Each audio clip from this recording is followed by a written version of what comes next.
Just assessing the damage from yesterday's water. We haven't really got any, luckily. Anything that sort of splashed that wheat just ran off it. There was obviously a little bit sort of wheat that wasn't pushed up to the pile here. We've given that to the birds outside, so got away really lightly. In this shed here, this is now sort of dry. There's the odd little patch there, a little bit of barley wet at the front here, but hopefully if we dig in, can't do it because it's flowing back. A little bit of moisture just there, so we'll scoop this front of this barley up and stick that through the dryer probably. Then just put a big log in the chipper there, so we'll see what comes out the other end. Not a lot left to do. Should see the yoke lift in a second. Grab the big log. There we go.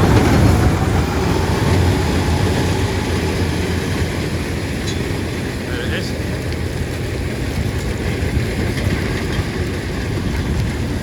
Gone. About an 18-inch log it was.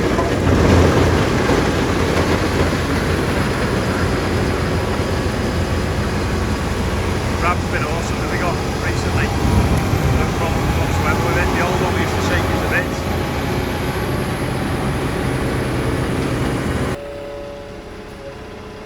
Just come in with the bucket and pushed up, and you can just see there's just a slight little tide mark there, just soaked in a few, I don't know, 6 inches to a foot on the pile. So we'll just brush that up now and let that dry off. Very lucky. Same story with the barley. So if you look, that's where the heat went round there. It's just soaked in that little few inch there. So we'll just push that up, sweep that bit out. Job done. So lucky. Normal September weather has resumed. Rich is off boated. Andrew's just getting all the chip up off the yard. Sam's going to load this wagon with the barley that's going out. Rich is just moving the loader out the way. James is chipping. I'm going to have a look at the barley because I believe it's coming up. My dad spotted it yesterday that was sown a week ago. Just checking some oilseed rape here. This was sprayed the other week to kill off the volunteer barley and bits of brome and stuff. Anyway, it's got quite a bit of damage from probably flea beetle or aphid. But there's still plenty of plants there, but it's just definitely a bit thinner than it should be. It's a shame really, because it wasn't a bad lot, but it's been, you know, thinned out I suppose. It's the first time really we've ever seen sort of any damage from flea beetle, and that's probably because we've never had it so warm and dry. We've always got it some, you know, wet, and I presume they don't like the water, but hopefully it should recover. There's not too much damage done. A bit of a pain really. This is the first field that was sown only like a few days before. Different story altogether.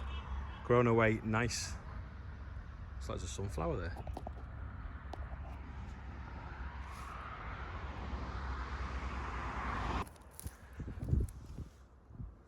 This is the barley that we sown last Friday. All up and away now in lovely green rows. One thing we've noticed though, we thought we had the tram liner turned off on the drill, but it looks like it's tram lined every pass rather than actually being turned off. So that's slightly frustrating. We've got another tram line here, so we've got 12-metre tram lines in the field, which some people have, but we obviously have a 36-metre sprayer, so we've got 3 times the tram lines than we actually need. So yeah, another tram line again here, every 12 metres.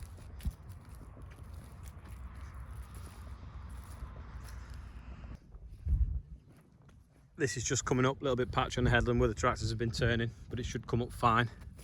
This is the one that we're expecting to combine first because it's right on the shore. So nice light land, shouldn't get frost. Up and away perfectly, like little soldiers. See the rows? Perfect. Again, no, I think it's tram lined every 12 metres for some reason, so we need to work out what's going on with that now. I have to speak to Gareth at Horsh and see. We've obviously done what we thought was turn the tram liner off, but really we've actually turned it on. So yeah, so if the bateman breaks down, I can always spray it with a 12-metre sprayer. behind the quad. At least it doesn't look too bad. If it tramlined every 6 meters, which was what the old drill was, it looked, look at the size of that cloud. If it tramlined every 6 meters like the old drill, there'd be a lot of misses, but at least it's only every 12 meters, which is an industry standard size tramline for small farms. So it's not too bad, but it is a little bit embarrassing. This is some oilseed rape that was direct drilled into wheat stubble. This looks pretty good, to be honest. I'm quite pleased with this. This was sown, maybe 2 weeks ago, yesterday. So up and away, it's loving the warm weather. Why there's a bit not here though, sown.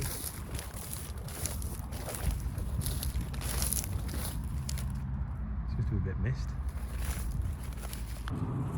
Yeah, the headlands are okay, but it's really thin in the middle and I can't really see any damage, so I don't know whether it's pigeons or slugs or whatever that's taking it.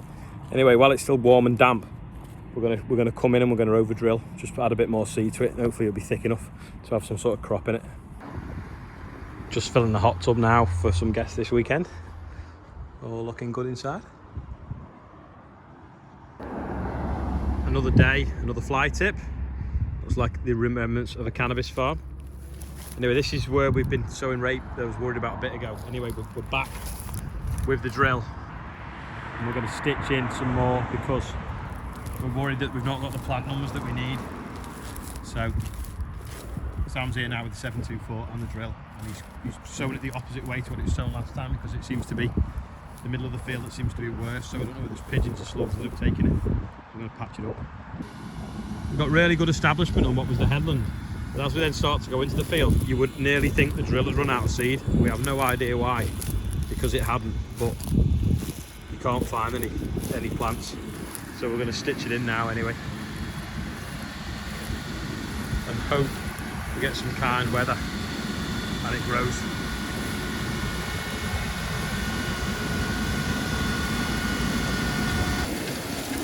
Such a thickle crop, oilseed rape. Like you see, we've got some here going not too bad. Obviously we're stitching some in here now, but then slightly to the side of it, nothing. Bit more again here now.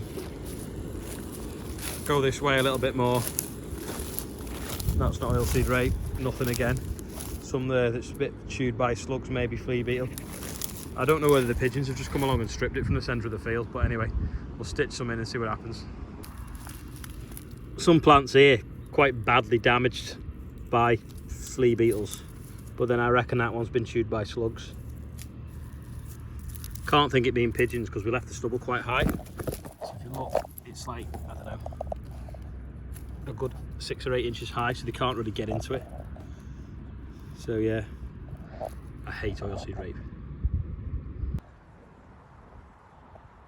There's Andrew there.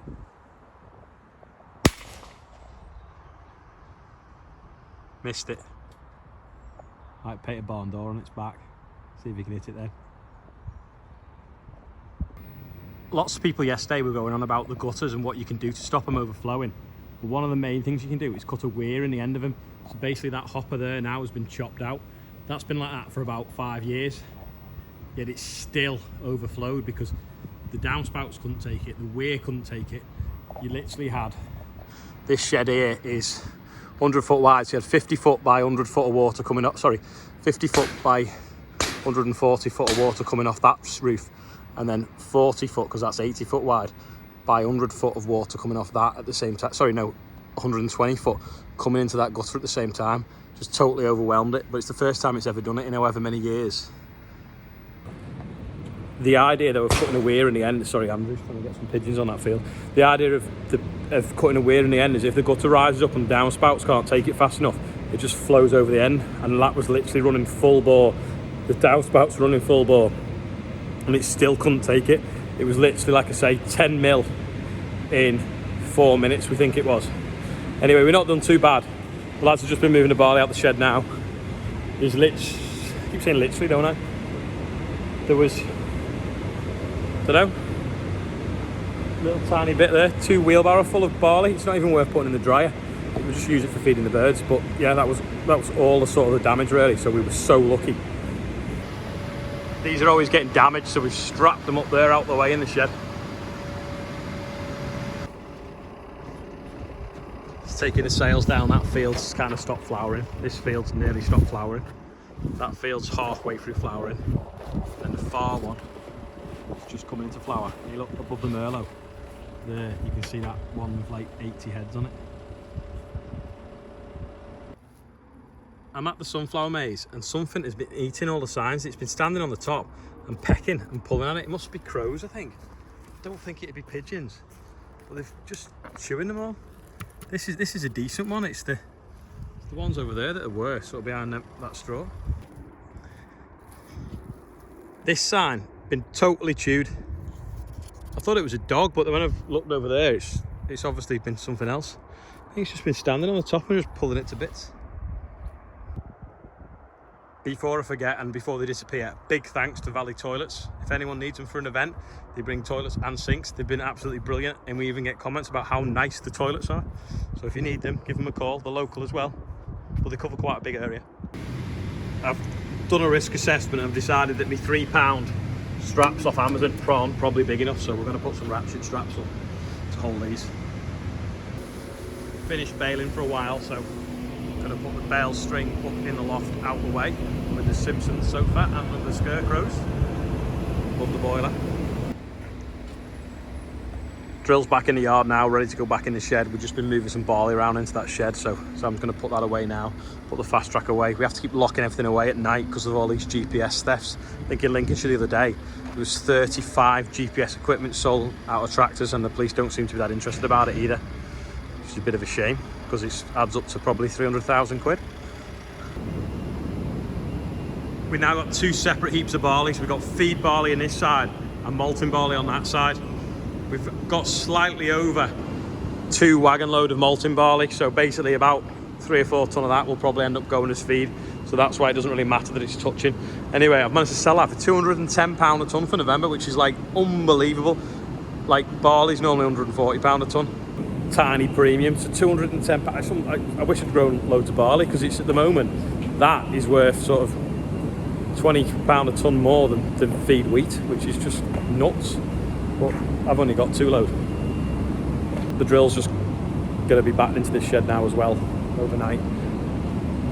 That's probably all for today. Thanks to all the new subscribers. Don't forget, if you're a new subscriber, tell me where you're watching from. You can watch another video over there. You can subscribe over there. Also, someone watched all the videos in 3 weeks, all 537 of them or whatever, which is unbelievable. Has anyone else done that?